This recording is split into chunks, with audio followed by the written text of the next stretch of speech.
Hey guys, welcome back to the fanfic reread project. In this episode, we are continuing our reread of my original Hunger Games fanfic, The Tribute from District 12. Let's jump right in with Chapter 6. I've ridden an elevator before, once to receive a medal after my father's death, and again a few days ago after the reaping, but the elevator in the Justice Building is small and dank. This elevator, the one in the training center, is amazing. They're made of glass, so you can see the ground shrink as you go up. I almost asked Effie to ride it again, but that seems childish. Apparently, Effie wasn't meant to just escort us from the district to the capital. She's going to be with us right up until we go into the arena. She can be annoying, but at least she's dependable. We haven't seen Hamish since the train. I don't doubt that he's passed out somewhere. Effie complimented us on our outfits and on the way we conducted ourselves, and she's been talking us up all day trying to win us sponsors. I've been very mysterious, though, she says, since Hamish hasn't bothered to tell me your strategies. I've been working with what I have. I told them about how Katniss sacrificed herself for her sister, how you've both struggled to overcome the barbarism of your district. Barbarism, huh? Our peacekeepers can barely be bothered to keep us on the right side of the fence, and our district isn't the one throwing us into an arena to kill each other. What is she basing this on exactly? Our table manners? They were very wary at first, she says, but then I said, and this was very clever of me, well, if you put enough pressure onto coal, it turns to pearls. I don't have the heart to tell her how wrong she is, so I'd smile and nod. Coal doesn't turn into pearls. Pearls come from shellfish. They say you can make diamonds from coal, but if you could, we wouldn't be the poorest district. I wonder if the people she was talking to either know or care. Unfortunately, I can't seal any sponsors for you. Only Hamish can do that. But don't worry. I'll get Hamish to the table at gunpoint if I have to. She may not be very smart, but Effie is damn determined. Alright, so the part where Katniss explains coal doesn't turn into pearls, pearls come from shellfish. That part used to bother me a lot more. Like, I would read it and I would get, like, genuinely upset. Because, like, there is a through line, in this story of Katniss casually disparaging Effie for being dumb, quote unquote, when there are only a few times where Effie seems a little bit airheaded, but outside of that, she tries. But to be honest, this time around, it doesn't bother me as much. It does seem redundant to have an entire paragraph explaining, like, coal doesn't come from this, it comes from this. Mostly because it feels like it thinks the audience is too dumb, and it's like, most people reading this book will know that Effie got that wrong and understand, like, the coal to diamonds bit. Again, it doesn't bother me. And again, I'm pretty sure this is in the book, so it's not really a criticism of my writing. My room is bigger than my entire house back home, and they don't disappoint. The shower alone has a panel with over 100 buttons. I don't think I'll be here long enough to push them all. The shower mat has sensors that turn on heaters that blow your body dry. I can place my hand on a box that sends a current through my hair and untangles it. It even straightens it. I can program the closet to any outfit I want. The windows zoom in and out of the city at my command. Food appears at the push of a button. Is this what heaven is like? Not to pause immediately after that. But do you remember what I said last episode about how I changed the word eyeliner to the phrase line over the eye because back then I was trying to make it seem like it actually took place on another planet? So why did I keep the word heaven in there? Like, I feel like it's really weird that I thought, oh, we need to get rid of these, like, certain words because, well, I want to make sure it looks like this is someplace else that isn't, like, here. But then I go and add in a term that literally only makes sense if you're from Earth. It just feels like I did a spotty job of actually pointing out, like... And this is even more egregious because Katniss is from Essos. I don't know if heaven exists in this religion, but the concept of hell, at least, does exist in the Faith of the Seven. So you could have excused it if this was Westeros, possibly. But considering that she is a character not only from Essos, but without Westerosi ancestors, it's a little bit weird. So anyway, I wander around the room until Effie calls me for dinner. When I enter the dining room, I see Cinna and Portia on the balcony. I'm glad they're here, because a dinner with just Effie and Hamish would be disastrous. A silent man wearing a red tunic offers me a glass of wine. I think about turning it down, but it's not like I'll have the chance to drink it again. It's tart. It would taste better with a bit of honey. When Hamish comes to the table, it looks like he's had his own stylist. His hair is done and his beard's been trimmed. He doesn't turn down the wine, but this is the first time I've seen him eat since we've been here. Maybe he really will stay sober enough to help us. Effie and Hamish are behaving in front of the stylists. They're actually being cordial with each other. I focus on the meal while they make small talk. mushroom soup with bitter greens and roasted beef. The servers move around the table, keeping our glasses full. It's weird that Katniss notes like, oh, they're behaving in front of the stylist, but this is the first time we've seen Effie and Haymitch in a scene together. The closest we got before was when Katniss was walking into the room. Effie brushed past her in the hall and then she saw Haymitch. We've never seen them interact on screen before. The only indications that there is tension between them is Effie's lines from chapter, I think it's 3, the end when Haymitch passes out in the hall, and then just now when she was like, I'll get him at the table at gunpoint, you know? The wine starts to make my head feel foggy, so I switch to water. I don't like the way it makes me feel. I try to focus on the conversation again about our interview costumes when a girl sets a gorgeous chocolate cake in front of us and lights it on fire. It's amazing. What makes it burn? I ask her. Is it alcohol? That's the last thing Hey, I know you. I can't put a name to the face, but I'm certain I've seen her before. The deep red and bright white hair and the light brown skin. But as soon as I say it, I feel uneasy, and she looks terrified. She shakes her head and hurries away from the table. I still can't remember where I've seen her, but whatever happened, it wasn't good. When I turn back to the table, everyone is looking at me. Don't be ridiculous, Katniss, Effie says. How can you possibly know an Avox? The very thought. Oh, what's an Avox? Someone who committed treason. They cut her tongue out so she can't speak, Haymitch says. Not likely you'd know her. Effie continues, and even if you did, you're not to speak to one unless it's to give an order. Of course you don't really know her. But I do know her. I know I do, especially after Haymitch mentioned the word traitor, but I'm not one for trouble. I won't admit it. No, you're right. I thought she was someone else.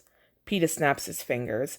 Deli Cartwright, he says. I kept thinking she looks familiar too, but then I realized she's a dead ringer for her. Deli is a lumpy girl with yellow hair and splotchy tan skin. She looks about as much as our server as a beetle looks like a butterfly, but I jump on Peeta's suggestion.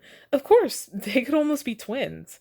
Everyone relaxes after this. Oh, if that's all it is, Cinna says. And yes, the cake has spirits, but all the alcohol is burned off. I ordered it in honor of your fiery debut. After we eat the cake, we move to the sitting room to watch the playback of the opening ceremonies. None of the other couples can hold a candle to us. Even Portia lets out an ah as we leave the remake center. Whose idea was the hand-holding, Haymitch asks. Cinna's, I say. I like it, he says back. It's different. Different? I think about it for a moment, but then realize most of the other couples barely acknowledged each other as if they didn't plan on coming home together. We actually looked like good friends. That set us apart just as much as our outfits did. Tomorrow morning is the first training session. Meet me for breakfast and I'll tell you exactly how I want you to play it. Now get some sleep while the grown-ups talk. Peeta and I walk back to our rooms together. When we get to my door, he leans on the door frame, effectively blocking it with his body. So, Deli Cartwright, he says. Imagine finding her look-alike here. He's asking for an explanation, and I guess I do owe him one. He did cover for me. He lied about it as much as I did. It wouldn't hurt, I guess. I do want to tell someone about it. Someone who might help me figure out what was going on. Gale would be my first choice, but he's not here, and I doubt I'll ever see him again. He already knows anyway. And the same goes for Madge. Her father may be mayor, but she can keep a secret. Have you been on the roof yet? He asks me. I shake my head. Cinna showed me. You can see the whole city from up there. The wind's a little loud, though. I take that to mean we won't be overheard. It's hard to shake the feeling you're being watched down here. Can we just go up?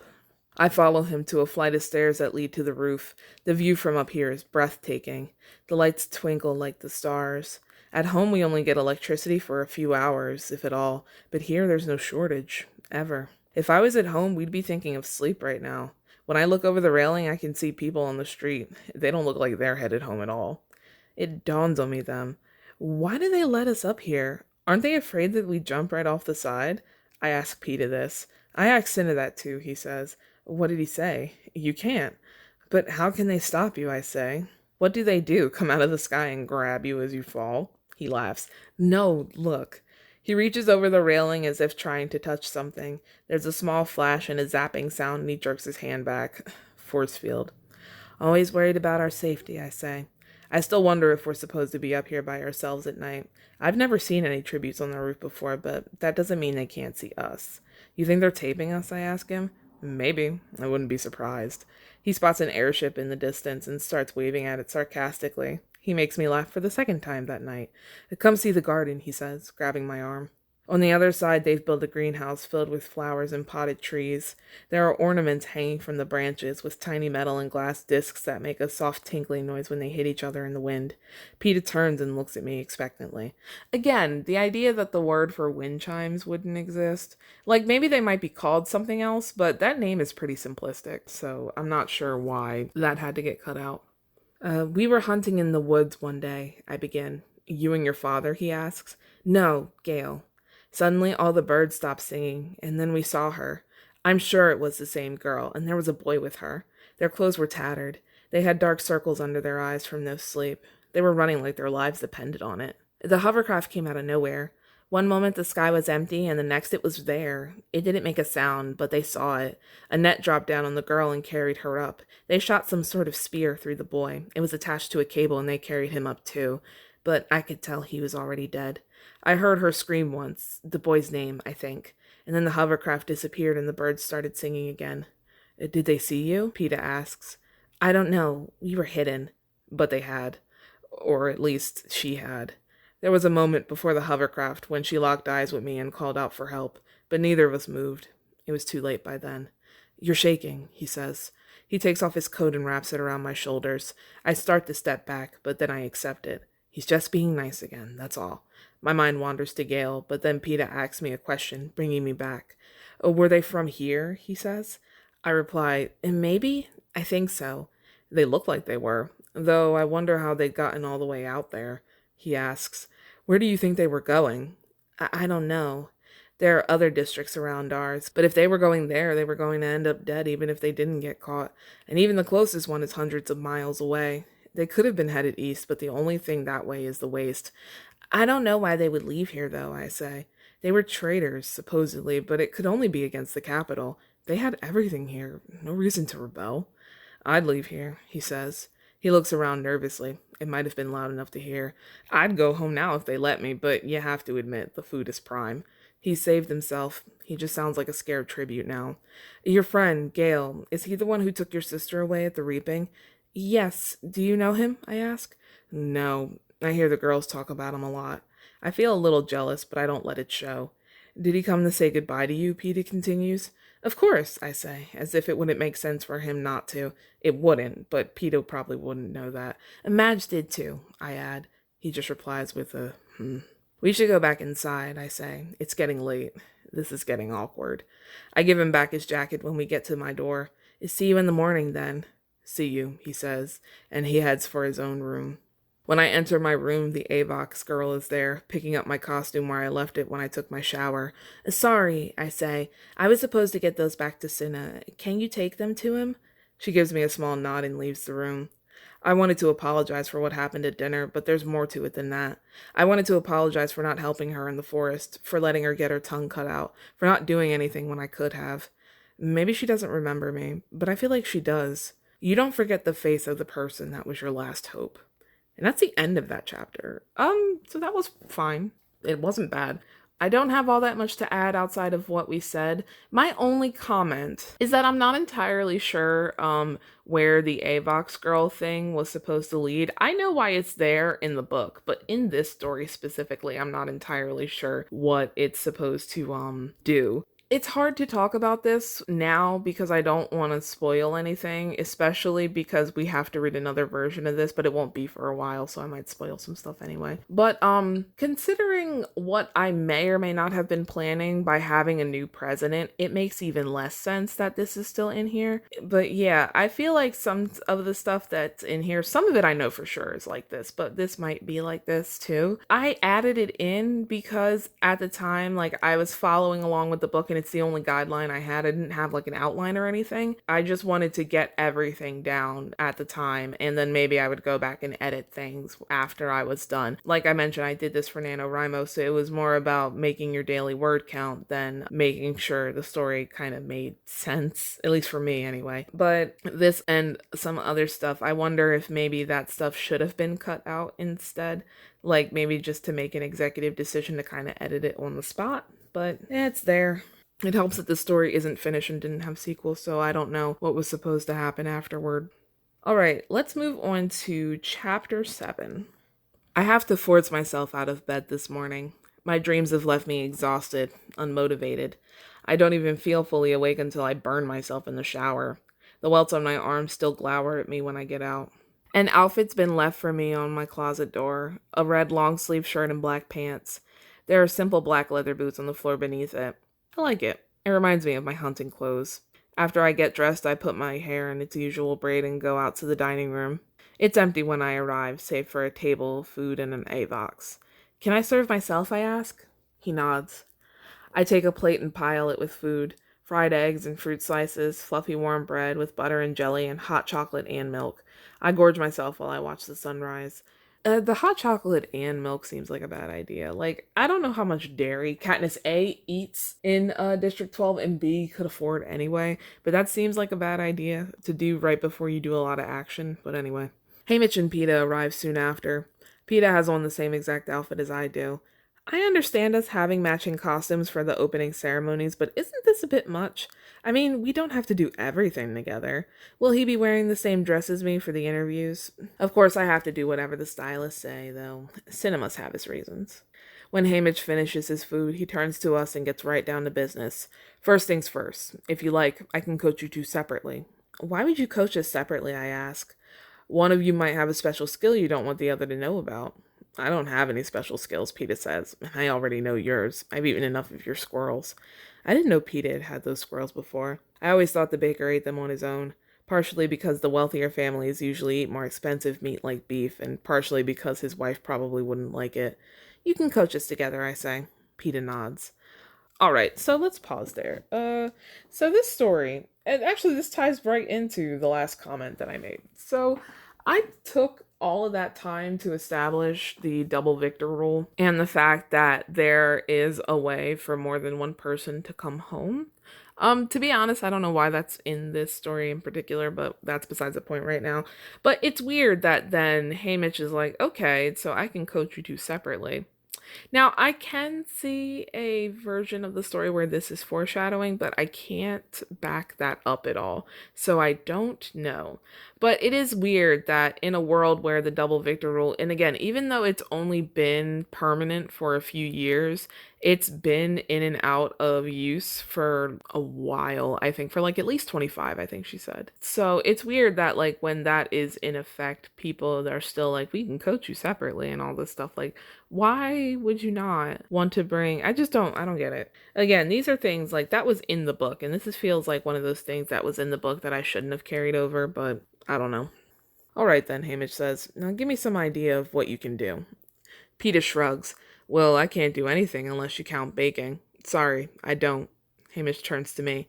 Katniss, I know you're handy with a knife. Not really. I can hunt, though, with a bow and arrow. And you're good? I have to think for a moment. I've been feeding my family since I was 12. That's no small feat. I'm not as good as my dad, but he'd had more practice. I'm better than Gale, but I've had more practice. He's excellent with traps and snares, though. I'm all right, I say. She's excellent, Peeta says. My dad always talks about how our arrows never pierce the body. They always go right through the eye. This is odd. I never even knew he noticed that. Also, why is he trying to make me sound good? What are you doing? I say to him. What are you doing? He says back. If he's going to help you, he needs to know what you're good at. Don't underrate yourself. What about you? I say, raising an eyebrow. You can lift 100-pound bags of flour. I've seen you do it at the market. What about that? That's not nothing. Yes, I'm sure there'll be plenty of bags of flour for me to throw at people in the arena, he says back. It's not like being able to use a weapon, you know that. He wrestles, I say to Haymitch. He came in second in our school competition last year, only after his brother. When have you ever seen someone wrestle someone to death? Peeta snaps. There's always hand-to-hand combat in the arena. All you'd need is a knife and you'd stand a chance. If I get jumped, I'm dead. But you won't. You'll be living in the trees, catching your own food, and picking people off from above. You know what my mother said when she came to say goodbye to me? She said, maybe District 12 will have a champion this year. And I realized she didn't mean me. She meant you. Don't be silly, I say. She meant you. She said, she's a survivor, that one. She is. Well, this is a surprise. Did his mother really rate me over her own son? But someone wouldn't lie about something like that. I look him right in the eyes and I can tell he wasn't. Besides, he continues, people will help you. They'll be tripping over each other to sponsor you. No more than you. She has no idea, he says with his head down, the effect she can have on people. What exactly does that mean? The only reason people even notice me back home is because they knew my father or they know Prim. And it's not like I had any help when my family was dying of starvation, when my sister and I resembled skeletons more than actual people. I just glare at my plate. Pete is only saved from this because I can't stand to look at him. All right, so this entire exchange, yes, it's very emotionally heated and all this other stuff, but it makes no goddamn sense. You cannot frame these two characters as competitors and possible enemies in a story where there's a rule that literally says, hey, if you're both from the same district, you come home. I don't understand why I'm positioning these characters to be like this, and why the story keeps positioning the characters to be like this, when in the context of its own universe, it kind of doesn't make sense. Now, here's what I will say. If Peeta and Katniss don't like each other, fine. That's perfectly fine. But the way that Katniss is always so suspicious of Peeta doesn't make sense in this version where Peeta is not actually her enemy like he is in the books. And I feel like I didn't understand that, but I just threw it in because at the time, like I said, I was just trying to get the story down. Again, if I wanted to do it where Peeta and Katniss don't actually like each other all that much, that's fine. But find other reasons for them to have tension. Because so far, we haven't been given any reason for Katniss to dislike Peeta outside of him being her enemy and being a competitor against her in the games, and he's not. So, where is this whole thing? I understand if she gets a little bit caught off guard because Peeta's like, oh, don't underrate yourself. That's fine. But then for her to snap back and try and be like, well, you're doing this, so I'm going to do this maliciously. It's what? That makes, this fight doesn't make sense anymore. There are other more organic ways to have these types of scenes, is what I'm basically saying. Haymitch begins, well. Katniss, there's no guarantee that there will be bows and arrows in the arena, but during your private session with the game maker, show them what you can do. Until then, stay clear of archery. And you, he says, turning to Peeta now, she's right. Don't underestimate strength in the arena. They'll have weights in the training center, but don't reveal how much you can lift in front of the other tributes. The plan's the same for both of you. You go to group training, spend some time doing something you don't know. Throw a spear, swing a mace, learn to tie a decent knot. Save showing what you're best at for the private lessons. We both nod. And another thing, when you two are in public, I want you by each other's side every minute. Every minute. You will be together. Nope. He stops me before any words come out of my mouth. I don't want to hear it. You'll be together and you better act like you like each other. It's not up for debate. Now get out and meet Effie by the elevator in 3 hours. I immediately get up from the table and stomp back to my room. So they're presenting us as a team. That makes sense, I guess. We'll most likely be working together in the arena anyway. It's strange, though. They don't usually pair them up before the games. The tributes do that on their own in the arena later. And what was with Peeta talking me up like that? If we're going it together, what's the point of trying to make me seem better? Is he so dubious of his own strengths? She has no idea the effect she can have, he said. Was that meant to be a compliment? Okay, so half of that paragraph makes sense, but the other half doesn't. For Katniss to be surprised that they're pairing them up, why is this such an uncommon thing?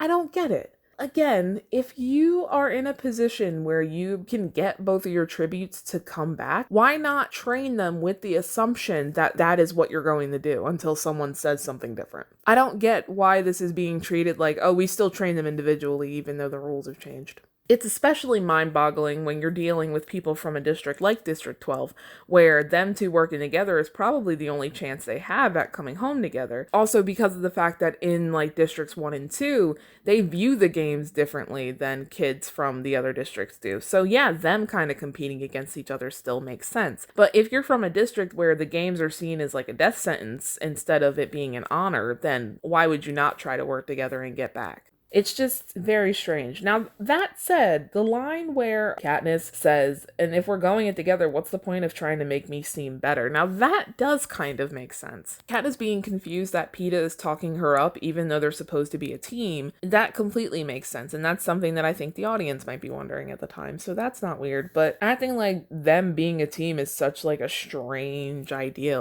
Oh my God, I can't believe no one ever does that before we get in the arena. It's so weird. In general, I feel like this story does have a problem with integrating the changes that I made into the actual text. Some changes work, others don't, but a lot of them are not really written into the story well. And that was one of the main things I wanted to deal with when I did the rewrite. But we'll talk about the rewrite when we get to the rewrite. So, anyway, I eventually get up to meet Effie at the elevator. My nerves have quelled my anger for the moment. I'm not exactly ecstatic about meeting the other tributes. The actual training center is on the bottom floor below our rooms. It's a gymnasium filled with various weapons and obstacle courses. We're the last ones to arrive, even though we're a few minutes early. The other tributes are gathered in a circle. Someone pins a cloth square with the number 12 on my back. When I look around, I notice that Peta and I are the only ones dressed alike. When we join the circle, a woman named Atala begins to explain the training schedule. There are separate stations set up to work in different skills. There will be experts at every station. Some teach survival and others combat. No one is to partake in combative exercise with another tribute. There are assistants who will practice them with you. Atala reads down the list of skill stations and I size up my opponents. All the boys are bigger than me. I'm taller than a few of the girls, but thinner than them too. I have a bit of an advantage over the kids that haven't been well fed since I've been hunting for 4 years. I've got a healthier build than they do. Then there are the kids from the wealthier districts. They've been training all their lives and they've never had to go hungry. The careers. It's supposed to be illegal to train kids before they get here, but they do it anyway. All of them are bigger than me except for one, the girl from District 2. She's short, but that doesn't mean she can't kill. We might have had an advantage with our ceremony outfits, sponsor-wise, but here it's only gained us disdain. They keep sending sideways glances at us, marking us as enemies. Except the careers, who aren't paying us any mind. When Atala finishes, they head straight for the most dangerous weapons in the room. They've already counted us out. I feel a nudge and jump before I realize it's just Peta. I'd forgotten that we had to do everything together. "Where do you want to start?" he asks. "I suppose we should tie some knots." "All right, then." We head to an empty station with an expert who's happy to see us. I guess tying knots isn't what most people have on their minds here. It's a shame, because he's very good. He shows us a snare that can leave an opponent dangling from a tree by their leg. We do this until we master it, and then move on to camouflage. Peta seems to be really into this lesson. "I do the cakes," he says. "The cakes?" I ask, watching the boy from District 2 launch a spear into a dummy. "What cakes? The ones at the shop?" "Oh." I look at the pattern on his arm. It actually looks like the ground in the forest, which is surprising since he's never been in. "It's lovely," I say. "If only you could frost someone to death. And what would you do if the arena was a giant cake?" And move on to the next station. We spend the next 3 days like this, moving from station to station, trying things we haven't learned and brushing up on things we have. We heed Hamish's order to look mediocre, for the most part. I pass the edible plants test with flying colors, and Peta is great at hand-to-hand. I even see the careers watching him one day. Lunch is hard, though. Peta and I have to sit together and talk, per Hamish's orders. We run out of topics quickly. Talking about home hurts, and we can't discuss tactics because we'll be overheard. Peta resorts to telling me about the different types of bread they serve one day. Peta and I become distant outside of training, where our agreement doesn't force us together. I do think that, while Hamish, and this is purely, nothing to do with my writing or even, the story, but I think that Hamish, if he really wanted them to grow and actually be friends, forcing them to be around each other all the time was just going to make them not like each other even more. I actually see the other tributes sitting with their partners for the first time, though most of them don't talk. It's as if they've resigned to their loss already. The careers all sit together at one table, laughing and carrying on as if this is just a lunch date with friends and not a break in training for deadly combat. That's how they are almost every year. They show their superiority by being amicable with their biggest competition. On the second day in the gym, Peta leans over to me and whispers, "I think we have a shadow." I turn around and see the girl from District 11 looking at us from behind a wall, the one that had reminded me so much of Prim. This is the first time I've really seen her face. She's got bright eyes, almost like molten gold. I've never seen anything like it. She follows us around for the rest of the session, too. She's good with a slingshot, and she can climb faster than I can. If she can stay off the ground long enough, she might make it pretty far. So, if the eyes didn't tip you off, for I guess those of you who haven't read the books, Rue is Nathi in Ancestry, which is significant because, like I said, most of the people in District 11 are Dothraki in Ancestry, but they also might be, maybe a little bit more mixed. I don't know. When we get back to our floor, Effie and Hamish grill us about our training sessions. What did we do? What are the other tributes like? They don't seem to be fighting anymore. In fact, it's like they're finishing each other's sentences when giving us advice. It's startling, but I'm grateful. Again, we've never seen Effie and Hamish fight, ever. And it's like they're not fighting anymore, and it's like they were never fighting in the first place. They just didn't talk to each other. They start calling us out for our private sessions during lunch on the third day. They call us by district, first the boy, then the girl. We'll be last, of course. We try to keep the small talk up as long as we can, but it's hard. When the District 11 girl is called in, we sit quietly in our seats until they call PETA. Remember what Hamish said, I begin involuntarily, about throwing the weights? Thanks. And you shoot straight. He turns for the door. After about 15 minutes, they finally call my name. I know I'm in trouble as soon as I enter. The game makers seem restless. I try to ignore it and head for the archery station. The bows are magnificent, made from all kinds of materials. I choose a bow, one made of metal, string it, and sling the matching arrows on my back. I'm not a fan of the shooting range they have set up, so I choose the knife-throwing dummy. When I realize how alien this bow feels to me. That sentence is so confusing. I'm not sure what that's supposed to say. Like, when I aim or something? Maybe. Or when I take a shot, maybe? Maybe. When I take a shot, I realize how alien this bow feels to me. The string is too tight, the arrow too rigid. I miss the dummy by a few inches on my first try, and I lose the attention of the game makers, what little I had. I do a few more until I feel more comfortable. On the last one, I shoot the dummy right in the heart. I take aim at my next target and send a sandbag hurtling to the floor. It smashes on impact. I then do a forward roll and aim at one of the lights on the ceiling. The arrow sends a shower of sparks into the air. When I look to the game makers, a few of them seem a bit impressed. The rest, though, are focused on the roast pig on the table. Now I'm angry. I'm being overshadowed by a dead animal. Without thinking, I aim right for the apple in its mouth. I hear gasps as it flies right into it and then into the wall. I give a slight bow. Thank you for your consideration, I say, then leave the room without being dismissed. And that's the end of that chapter. So that chapter was okay. I like the previous one better. I don't know what it is about this chapter, but there's just some things that I don't really like. I think it's hard to read this without comparing it to the edited version, not just because that one's better, but because like they have enough similarities that I can't read one without thinking about the other. So I feel like in comparison to that one, I like some of the stuff that did more, but that's not really helpful here because we're reading this. So essentially, I feel like the montage, quote unquote, or just like the overview of the 3 days of training could have been done better. Maybe a little bit more detail about some of the other tributes. And then this is purely something that you guys can't really see, but that bothers me. But the majority of Katniss's session with the game makers is written in one giant paragraph, and that should have been broken up a little bit more. It would have made it easier to read and also just would have looked better on the page. Outside of that, I think I made all the comments that I wanted to make while we were reading it. So let's move on to chapter 8. I throw the bow and arrows on the ground when I exit the rooms. The A-boxes are looking at me, shocked, but I can't even begin to care. I walk straight to my room and slam the door when I make it up to my floor. I have to tell Effie to go away 5 times before she actually does. What the hell was I thinking doing that? I can't even fathom what they might do to me. I had to go and get angry. But they were paying more attention to a stupid dead animal more than me. I'm going to the damn slaughter and they don't even have the courtesy to watch me properly. It doesn't matter. I had no chance in the games anyway. And it's not like the Capitol will miss a tribute from District 12. Katniss Everdeen, the girl on fire, burned to the ground. I guess I ought to go out there. I can't stay in here forever.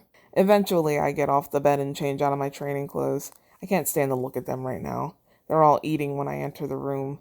The stylists are here too. Ugh, I wish they weren't. I feel like I've disappointed them. Like all the hard work they've done making me look good at the ceremony has gone to waste. I try to eat my food as quietly as possible, and I hope my hair is hiding my face. Apparently that isn't a good enough sign. I can feel Peeta's eyes on me, and when I look at him, he raises an eyebrow. What happened? He mouths. I just purse my lips and put my head back down. He'll find out soon, anyway. All right, enough small talk, Hamish says. How bad were you two today? I don't think it matters much. By the time I got there, they were ready to leave.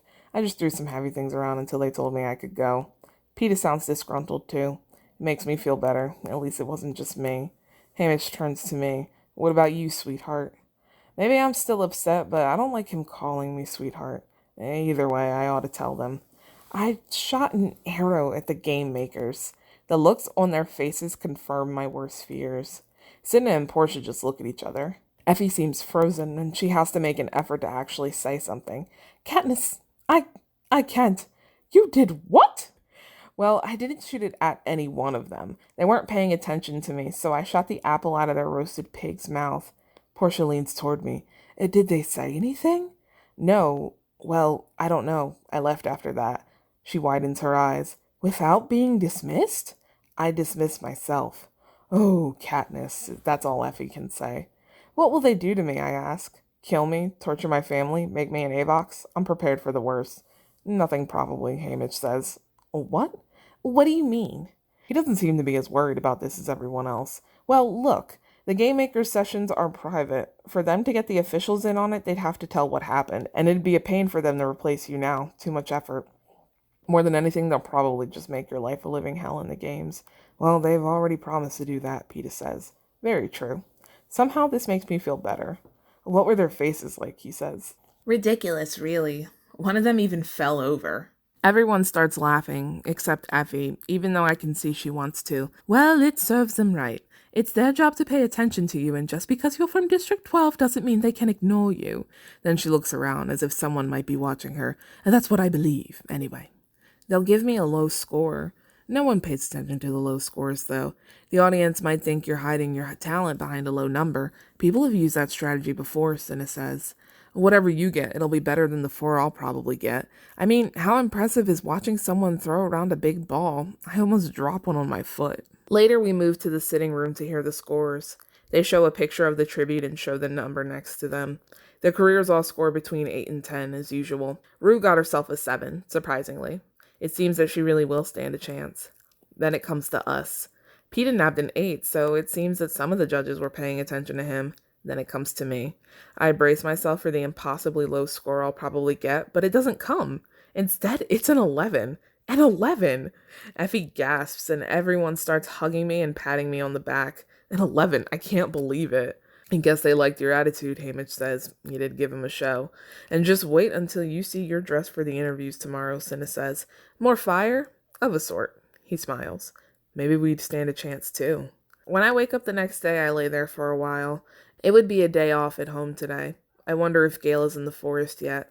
We usually spend the day stocking up and trading, since we don't have as much time to do it during school days. I wonder how he's doing without me. We can work alone, but we're better together. It used to be a pain without him, really. Before I met him, I was stealing food from squirrels. I met Gale when I ran into a few of his snares. I can never get mine to work right. Eventually, he taught me how to make my own. I taught him how to use a bow, even gave him one of the ones my father made. Together, we were able to feed both of our families. I wish he was here with me now. Not this way, though. Gale and I have a bond forged by mutual struggle. That's not something you can fake. But somehow I feel as if this is what they're trying to sell Peeta and me as, like a couple thrown into the arena by sheer chance, because the odds weren't in our favor. It's bound to fall apart. It's almost insulting, really. Oh, it's bound to fall apart. I'm startled by a knock on the door and Effie's voice telling me we have another big, big day. I take a quick shower and go out to the dining room. I head straight to the food, and I don't notice at first that Effie, Hamish, and Peeta are huddled at the other end of the table. I try to ignore them and eat, but something is bothering me. I clear my throat loudly, and they all look up at the same time. You're coaching us on the interviews today, right? Hamish responds, Yes, we are, but there's been a change of plans. And that is? Peeta asks to be coached separately. And that is the end of that chapter. I'm actually going to end it there for this episode, mostly because I'm tired right now, so I don't think it's going to be very good if I'm, like, falling asleep at the wheel here. So that chapter was all right. I don't have a lot of thoughts on it. I feel like that's going to be a trend throughout this. The chapters are just okay.